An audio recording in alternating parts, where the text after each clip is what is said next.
Good morning friends, ঝুম্পাস ব্লগে তোমাদের সবাইকে আরও একবার অনেক অনেক স্বাগত। আজকে একটা নতুন সকালে নতুন একটা ব্লগ তোমাদের সাথে শেয়ার করছি। চলো সম্পূর্ণ ব্লগটা একটু স্কিপ না করে দেখতে থাকো, আশা করি ভীষণ ভালো লাগবে। সাধারণ একটা দিনে সাধারণভাবে কিভাবে আমি দিনটাকে কাটাই, চলো তোমাদের সাথে সম্পূর্ণটা শেয়ার করব।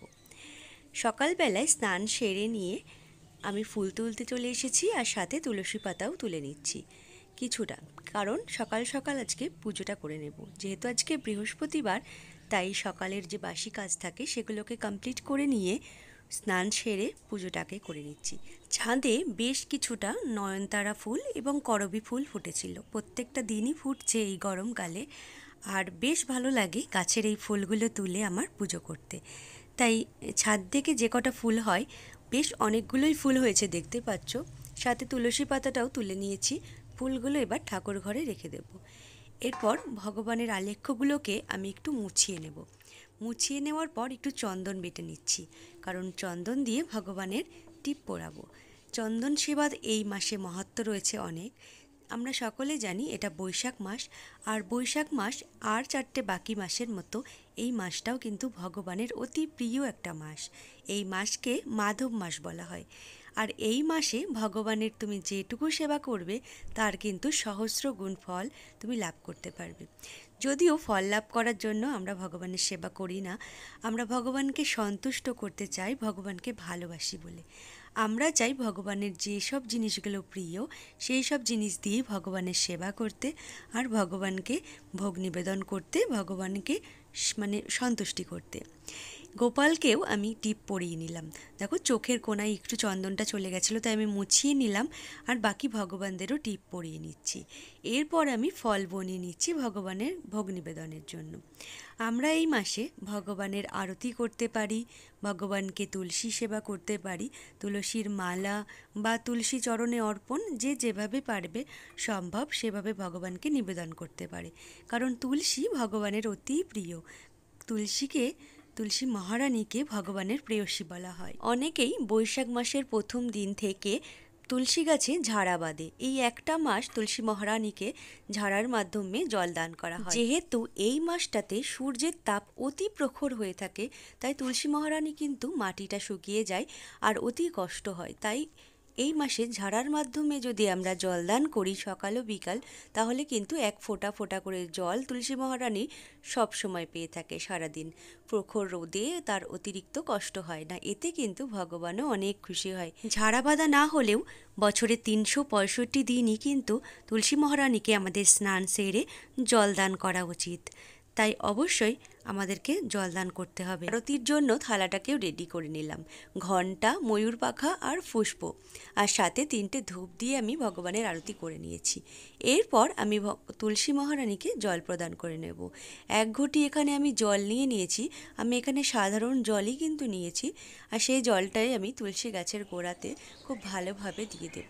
সকাল সকাল পুজোটা সেরে নিয়ে নিচে চলে এসেছি। নিচে এসে একটু মাথা টাথা আশ্রে নিয়ে আমি রান্নার দিকে চলে যাব। রান্নার জন্য সবজি তো মা অলরেডি কেটে রেখেছে। আজকে এঁচোড়, ডাঁটা, আলু আর ছোলা, এই কটা দিয়ে একটা সবজি হবে, আর সাথে নিরামিষ আরও কিছু রান্না হবে। তোমাদের সাথে সবটাই শেয়ার করব। এখানে আমি রেডি করে নিয়েছি রান্নার সমস্ত মশলা। তোমাদের সাথে চলো এঁচোড়ের এই সাধারণ নিরামিষ রান্নাটা আমি শেয়ার করি। তার জন্য একটু জিরে, শুকনো লঙ্কা, তেজপাতা ফোড়ন দিয়ে আলু আর এঁচোড়টাকে ছোট ছোট করে যে কেটে রেখেছিল সেটাকে আমি একটু ভেজে নেব। এটাকে দিয়ে দিয়েছি, আর একটু দেখতে পাচ্ছ পাশে একটু শুকনো খোলাই সাদা জিরে, শুকনো লঙ্কা আমি ভেজে রেখেছি। এই যে ছোলাটাও ভেজানো ছিল, ছোলাটা ভিজে গেছে বেশ ভালোই, তরকারির মধ্যে দিয়ে দিলাম। দিয়ে একটু নাড়াচাড়া করে নেব।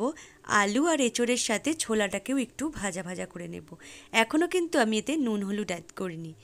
এরপর একটু নুন হলুদ অ্যাড করে নিয়ে আরও ভালো করে একটু নাড়াচাড়া করে নিলাম। এরপর যে মশলাটাকে রেডি করে রেখেছিলাম, একটু আদা, জিরে, টমেটো আর কাঁচা লঙ্কা, সেই পেস্টটাকে দিয়ে একটু কষিয়ে নিলাম। তারপর কিন্তু ডাঁটাগুলোকে দিচ্ছি। একটু কষিয়ে নেওয়ার পর ডাঁটাগুলো দিলেই কিন্তু ভালো হবে। ডাঁটাগুলো দিয়েও একটু নাড়াচাড়া করে নেব, আর তারপর বেশ খানিকটা জল ঢেলে দেব। আর জল দিয়ে বেশ ভালো করে একটু মিশিয়ে নিয়ে আমি একটু ঢাকা দিয়ে দেব। সিদ্ধ হওয়ার জন্য। ততক্ষণে ভেজে রাখা মশলাটাকে বেটে নিলাম। এই গুঁড়ো মশলাটা এবার অ্যাড করে দেব, যাতে একটা সুন্দর ফ্লেভার আসে নিরামিষ তরকারিতে। নিরামিষ হলেও এই রকম সবজি কিন্তু এই গরমকালের জন্য বেশ সুস্বাদু হয়। আর এঁচোড় যেহেতু এখন অনেকটা বড় হয়ে যাচ্ছে, তাই এঁচোড়ের দমের থেকে কিন্তু এইভাবে রান্না করলেও অনেক বেশি টেস্টি লাগে।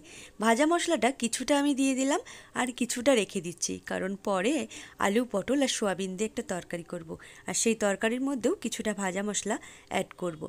এই মশলার ফ্লেভারটা কিন্তু অনেক সুন্দর লাগে নিরামিষ তরকারিতে। খুব ভালোভাবে নাড়াচাড়া করে নিয়েছি, জলটাও শুকিয়ে গেছে, তরকারিটাকে আমি নামিয়ে নিচ্ছি। এরপর একটু লাল শাক ভাজা করে নিচ্ছি আমি এখানে। তোমাদের সাথে লাল শাক ভাজার রেসিপিটা আর শেয়ার করলাম না, সাধারণভাবেই ভেজেছি নিরামিষভাবে, আর এই বাদাম ভাজাটা অ্যাড করে দিয়েছি ওপর থেকে, সুন্দরভাবে ছড়িয়ে দিয়েছি। সাথে হয়েছে টক ডাল, তেঁতুল দিয়ে। এই গরমের জন্য কিন্তু ভীষণ ভালো আর সুস্বাদু তো বটেই, স্বাস্থ্যকর। এই দুটো রেসিপি বা তিনটে রেসিপি তো আমার হয়ে গেল। আর এবার করে নেব আলু সোয়াবিন আর পটল দিয়ে একটা মাখা মাখা তরকারি।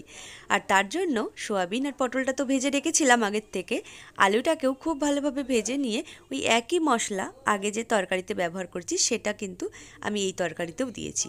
আর খুব ভালোভাবে কষিয়ে নিয়ে একটু জল দিয়ে দিয়েছি আর চাপা দিয়ে রেখেছিলাম বেশ কিছুক্ষণ। তারপর ভাজা মশলাটাকে অ্যাড করে তরকারিটাকে নামিয়ে নিয়েছি। আর দেখো, খাওয়া দাওয়ার পর আর তোমাদের সাথে ব্লগটা শেয়ার করিনি, বিকালবেলা প্রায় সন্ধে লাগবে এরকম টাইমে ছাদে চলে এসেছিলাম। এখনও কিন্তু বেশ আলো রয়েছে, তবে দেখতেই পেলে চাঁদ দেখা যাচ্ছে।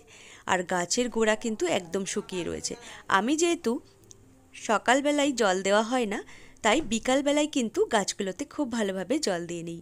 আর তার জন্য আমি বালতি ভরতে বসিয়ে দিয়েছি। এদিকে বেশ একটু অন্ধকার হয়ে এসছে বলে ঠাকুর ঘরের লাইটটাও জ্বালিয়ে দিয়েছি, যেহেতু একটু পরে আবার সন্ধ্যা দিতেও আসবো। জলটা ভরে গেছে, একটু অন্ধকার অন্ধকার হয়ে গেছে বলে তোমাদের একটু হয়তো ভিডিওটা পরিষ্কার হচ্ছে না। আর এই সন্ধে লাগার আগেই কিন্তু আমি জলটা দিয়ে থাকি, যেহেতু রোদটা পড়ে গেলেই গাছে জল দিলে ভালো হয়। অতিরিক্ত রোদে জল দেওয়াটা উচিত নয়। সমস্ত গাছগুলোতে জল দিয়ে নিয়ে নিচে গিয়ে হাত পা ধুয়ে জামাকাপড় ছেড়ে আবারও আমি ওপরে এসে সন্ধেটা দিয়ে নেব। হয়তো সন্ধে দেওয়ার ভিডিওটা তোমাদের সাথে শেয়ার করব না। আর বেশ অনেক কবালতি কিন্তু জল লাগে, যেহেতু অনেকগুলো গাছ রয়েছে। নিচে নেমে এসে আগেই সন্ধে দিয়ে এসেছি। এরপর আমি আমার ছেলেকে দুধ আর এই যে খাবারটা দিয়ে দিচ্ছি, ওর সন্ধেবেলা খেয়ে কিন্তু পড়তে বসে যাবে। আর আমিও বসে যাব আমার ভিডিও এডিটিংয়ে। ব্লগটা আজকে আর বেশি দূর কন্টিনিউ করব না। তোমাদের কেমন লাগলো ভিডিওটা অবশ্যই কমেন্ট করে জানিও। এই ধরনের ব্লগগুলো তোমাদের দেখতে যদি ভালো লাগে তাহলে অবশ্যই লাইক করে দিও, চ্যানেলটাকে সাবস্ক্রাইব করে রেখো, পাশে থাকা বেল আইকনটাকে প্রেস করে রেখো, যাতে ভিডিও নোটিফিকেশনটা তোমাদের ফোনে যায়। আজকের মতো এখানে।